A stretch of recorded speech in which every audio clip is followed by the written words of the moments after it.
Good morning, everyone, and welcome to our regular briefing. We will be talking about a number of things today, starting as always with an update from public health, and then we'll be talking about traffic safety and a few other things that are going on in the city. But first, I will welcome up Morgan Finke from Public Health for a little update.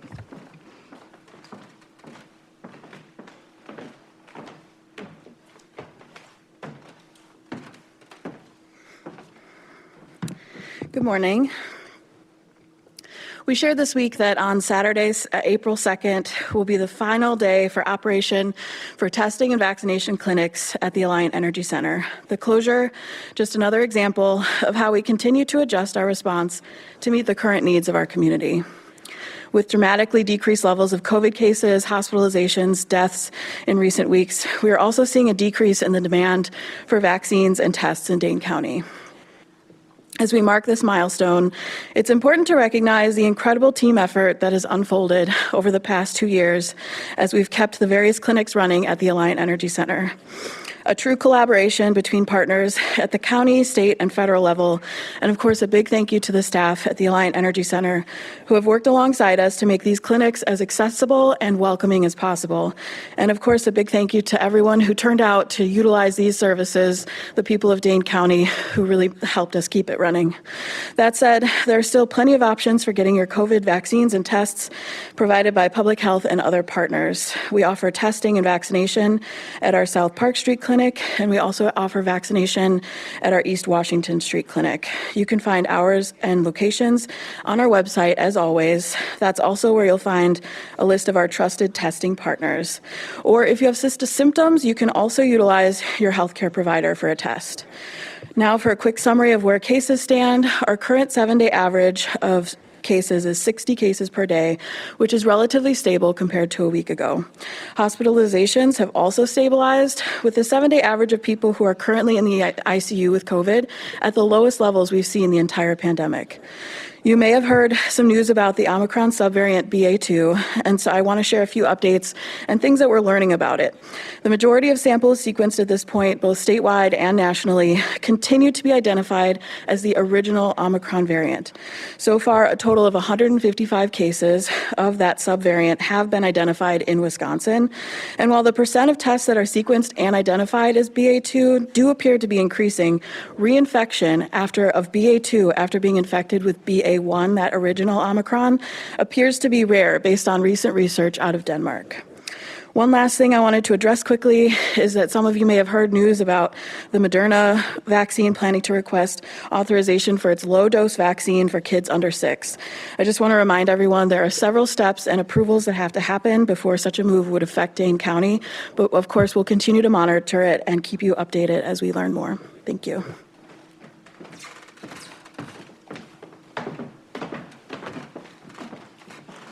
Thank you, Morgan. I just want to ask everybody again, if you haven't yet gotten vaccinated or boosted, please do that. Get those shots. Help keep our community safe. There's lots of opportunities still to get the vaccine if you need it. And I also want to say a big thank you to everybody who was a part of making the clinics at the Alliant Energy Center possible over the entire time that we've been there. It's taken a tremendous number of people putting in a lot of effort to make that happen. So thanks to the Alliant Energy Center staff, thanks to the public health staff, thanks to the National Guard, everybody who is a part of that. We really appreciate it. Next, we will be hearing an update on traffic safety from Chief Barnes.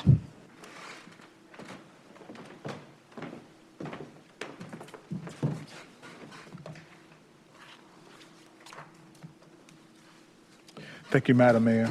Thank you for the opportunity to address our community. Good morning, everyone. My name is Chief Shon Barnes, and I have the pleasure of being the Chief of Police for the Madison Police Department here in our capital city.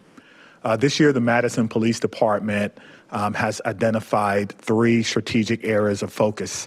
One area is in traffic enforcement. The other area is in shots fired, and finally, stolen vehicles. This morning, I wanted to share with you a little bit about our efforts in regards to traffic safety. We're addressing what we're calling aggressive driving offenses. These are safe movement violations that we think are correlated with serious injuries and fatalities on our streets.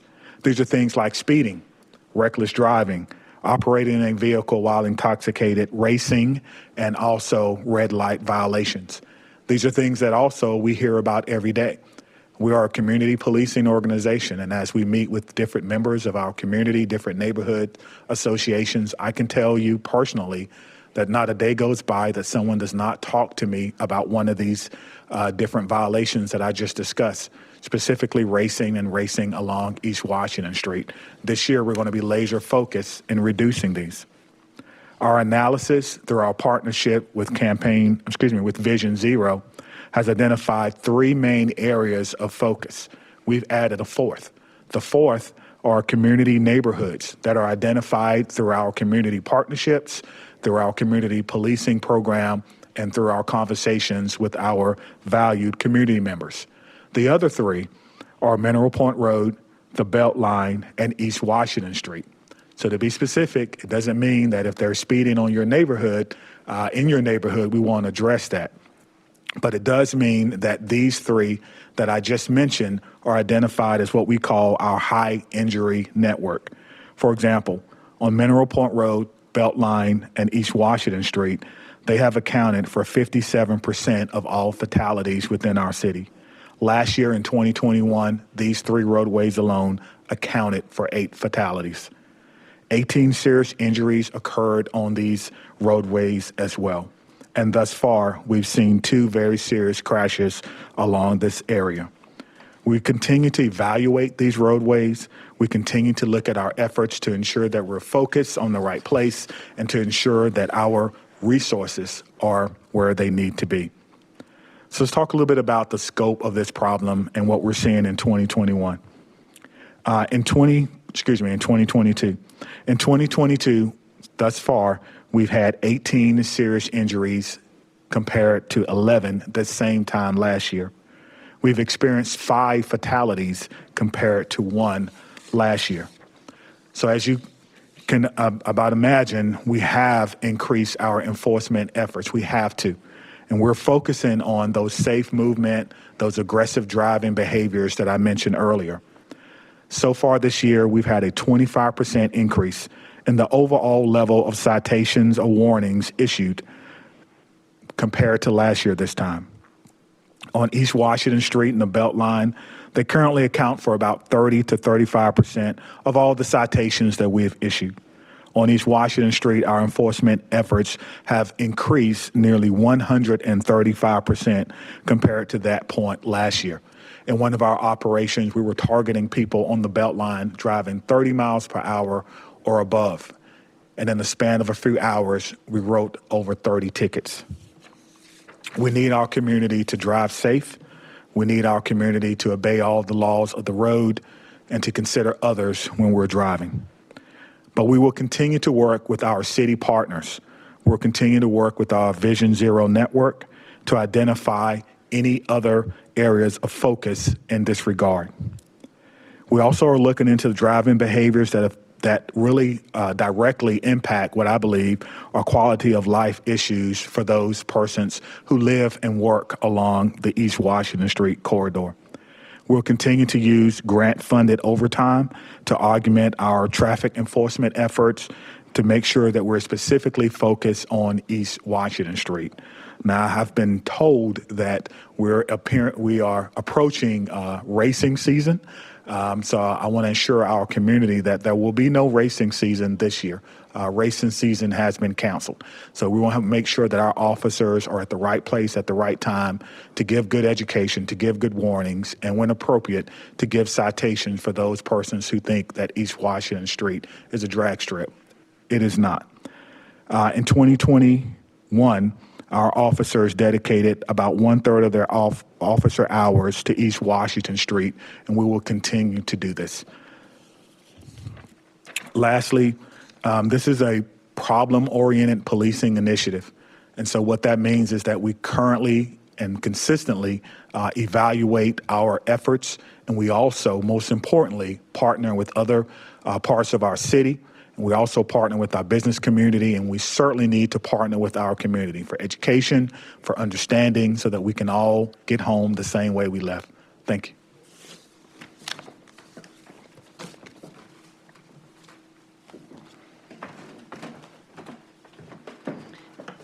Thank you, Chief. I really appreciate the police department focusing on this traffic safety as an issue. It's certainly of concern to our community, and enforcement is an important piece. As the chief said, it's not the only piece. And so just to be clear, as part of our Vision Zero initiative, we are also looking at the engineering of our high injury network and making improvements there. We're focusing on education, and we're focusing on quick interventions that can help change driver behavior. But my request to our entire community is, if you are going to get behind the wheel of a car, please drive safely. Please prioritize people in your actions, and remember that as someone in a car, you are actually the safest person in an interaction with a pedestrian or a bicyclist. It's very important that you prioritize the safety of people around you and the safety of our streets as you're driving.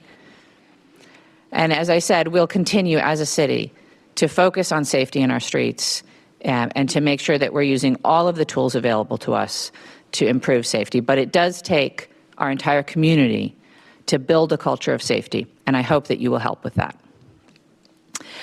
It is Women's History Month, and so I want to just call that out and note that we are celebrating in a number of ways across the city. In particular, as always, our public libraries are doing a great job of lifting up women's history and opportunities to learn about women's history. I encourage you to check out the public library website, madpl.org, for a list of events and books that you might want to check out and read during this month. Number of different announcements to go through. First, I want to start out with some news about our ARPA funding. As always, I'm incredibly grateful to President Biden for providing the American Rescue Plan Act funding to our community. It's really helping in a number of ways. Recently, the City Council approved $700,000 in funding to organizations that serve undocumented immigrant residents in the city of Madison.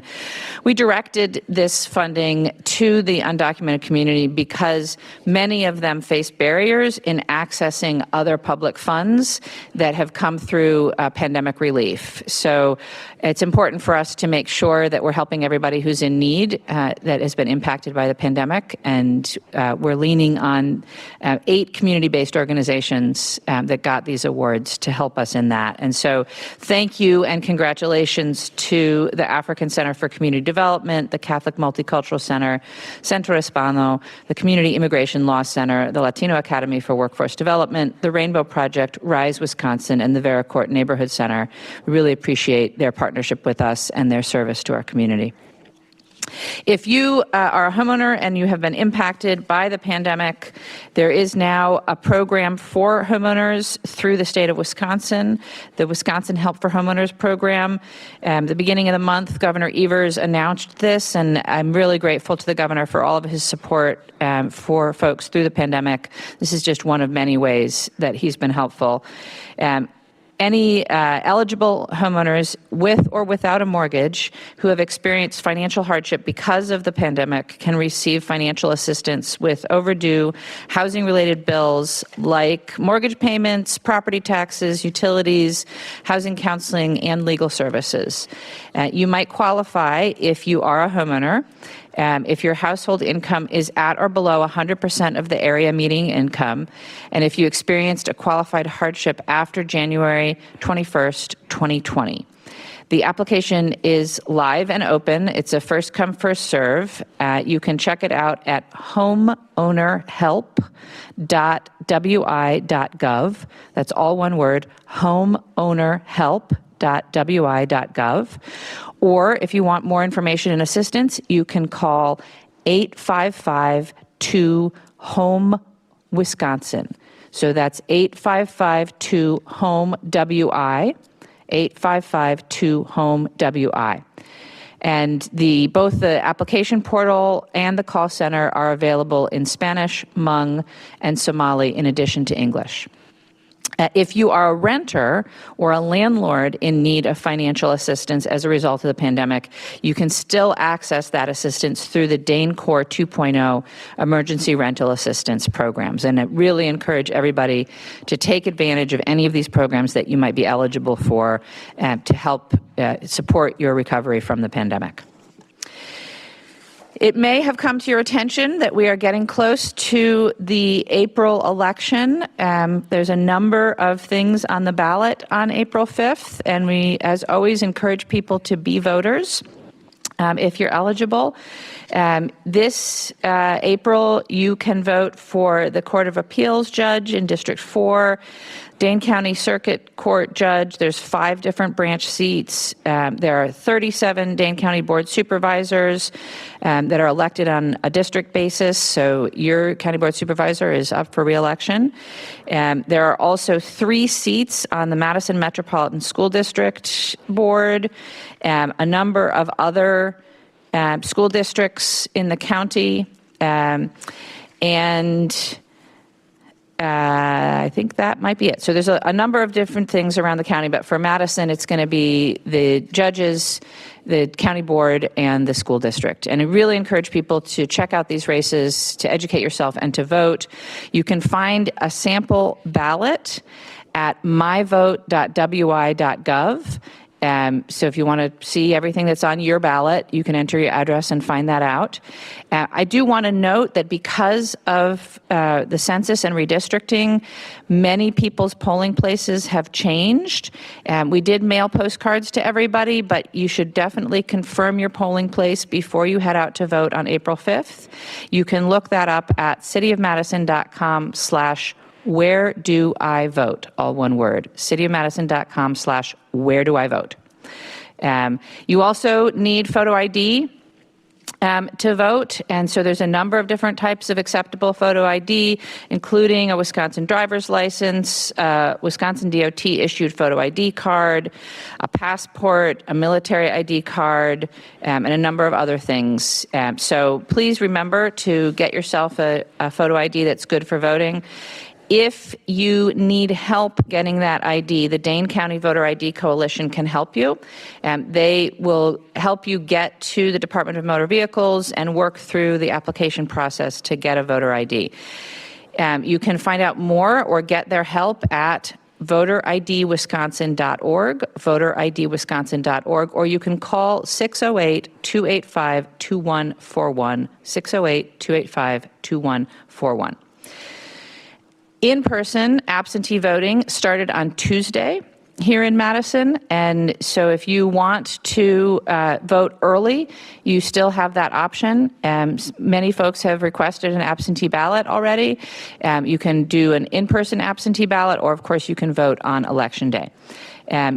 If you are voting in-person absentee, you do need to bring your photo ID.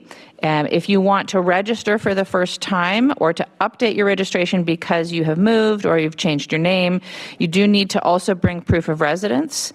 But if you don't need to change your registration, it's just the photo ID. If you have requested and received an absentee ballot in the mail, you can return your completed absentee ballot to an in-person absentee voting location during those voting hours, or of course you can send it through the mail.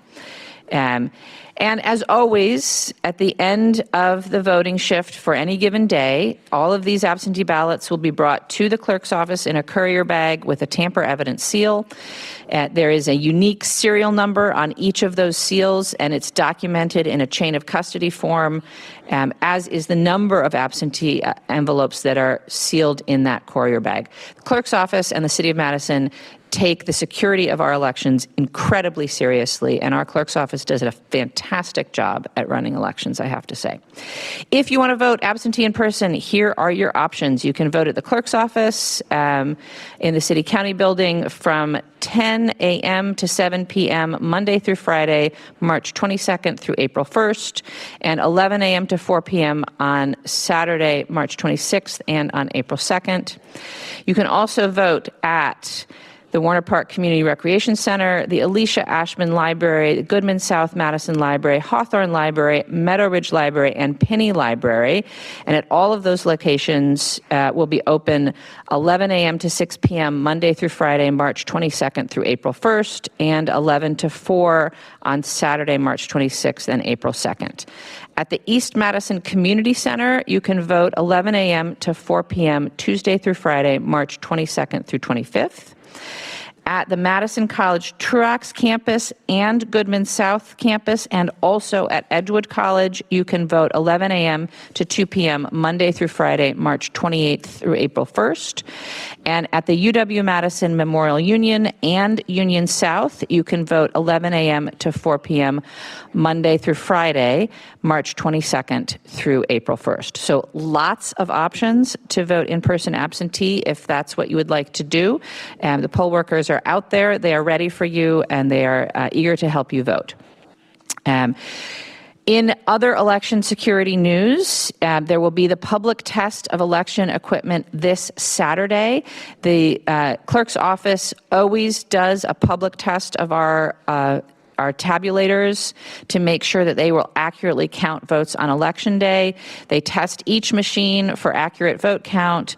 They secure the ballot box and scanner with tamper-evident seals with unique serial numbers, and then everything is documented at the public test, and election officials will verify the serial numbers as they open the polls on Election Day. This test is held at 2713 East Washington Ave, 9 a.m. to 4 p.m. or until they're done on Saturday, March 26th. They will take a break at noon for lunch, but everyone is welcome to come and observe. Please do make sure that you're registered to vote, and please do make sure that you cast your ballot if you're eligible to do so in this spring election. There are important races on the ballot, and more importantly, we need to participate in our democracy if we want to keep it. So I really encourage everybody to get registered and to vote either before or on Election Day. All right, some streets news. You may have heard that a location at South Point is replacing the Badger Road site as the west side drop-off site. So Badger Road is shutting down on March 25th and will remain closed through spring of 2023. But on March 29th of this year, a new drop-off site at 402 South Point Road will open. They will accept trash, recycling, yard waste, brush, electronics, styrofoam, and other material that you might have dropped off at Badger Road. If you are planning to drop off something that requires a fee sticker, you need to plan ahead and pay that fee in advance. You can find out more at cityofmadison.com/large item work order. All one word, cityofmadison.com/large item work order. Related, the set-out dates for spring yard waste collection are now available. If your yard is looking for a little tender loving care and you want to do some brush collection, or maybe you're cutting things back, be mindful of your pollinator population and leave them somewhere to live, but you can take maybe those old leaves and anything that you're cutting back to the curb. You will have 2 set-out dates this spring for curbside collection, and you can learn when those are by visiting cityofmadison.com/yard waste. That's cityofmadison.com/yard waste. Enter your address and you will see the calendar of the weeks that they will be coming through and when you need to have stuff on the curb. Please do place stuff on the edge of the terrace, but not in the street. We love our lakes. We don't leaf them. So make sure that you're staying on the terrace, and try and keep this material away from other obstructions like signs and poles and mailboxes and trees and parked cars. It makes it hard for the staff to come and pick it up if it's too close to other things. Of course, you can always find out more information at cityofmadison.com/streets. Speaking of streets, we are closing South Blair Street for construction starting on the 21st. They started grading and excavating at the John Nolan Drive, South Blair Street, and East Wilson Street intersection. Some people know it as the hairball. And so there's going to be reduced traffic lanes throughout that intersection. Expect delays if you're needing to make your way through that intersection. Starting approximately on April 1st, they're going to start what they describe as major excavation, which means that a number of the approaches to that intersection will be fully closed. So you may want to find another way to go instead of trying to get through that intersection. They are going to maintain some lanes, particularly during the morning rush hours. If you want project updates, you can visit cityofmadison.com/engineering, click on the projects tab, and go to this project for all the information that you might want to know.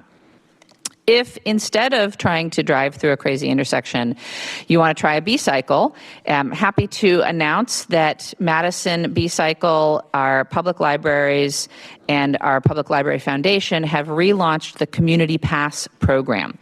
So you can go to your library, you can check out a community pass for B-cycle, and then you can use one of over 350 electric bikes around our community with that pass. You can go to any public library location. I think they have 2 passes at each location. They can be checked out for up to a week at a time. And you can access the B-cycles at more than 50 B-cycle stations around the community. They will also check you out a helmet if you need one. Highly recommended. And so there are also, just so you know, B-cycle stations currently outside of the central library location and the Penny library location if you want to both check out your pass and get your B-cycle all at once. You can learn more at madison.bcycle.com. That's BCYCLE.com. Last but certainly not least, in the news category, I want to congratulate Chris Carbon on his selection as the next chief of the Madison Fire Department. We're looking forward to working with him, and I want to say congratulations and thank you to Chief Davis on his retirement. We will miss you, Chief, but your retirement is well earned. And then, as always, just to highlight a few community resources, if you need to identify emergency food options, housing support, mental health support, other social service agencies, please call 211 or text your zip code to 898-211. That will connect you with the United Way of Dane County, and they will connect you with the resources that you need. You can also learn much more about what's going on in the community at cityofmadison.com/mayor/blog, and you can subscribe to get regular updates as well. Finally, meetings that are happening in the near future. Today we have at 3 p.m. the Sustainable Madison Committee, at 5 p.m. the Plan Commission. On Monday the 28th at 5 p.m. Transportation Policy and Planning Board will meet. Tuesday the 29th at 6:30 p.m. the Common Council will meet. Wednesday the 30th at 5 p.m. again the Transportation Policy and Planning Board, and Monday the 4th at 5:30 p.m. the City County Homeless Issues Committee. Many, many more committees are meeting here in the City of Madison. If you want to see the full list, find out how to register to attend them, what is on the agenda, the minutes from previous meetings, please visit cityofmadison.com and click on the meetings calendar, and all of that is available to you. That is what I have on the list for today. So let's see if we have any questions. We have no questions today, Mayor. All right, we must have done a great job at answering everybody's questions preemptively. So thanks again, Morgan and Chief, for being here. And have a great day, everybody, even though it is snowing out there still. Stay warm, and we'll see you next time.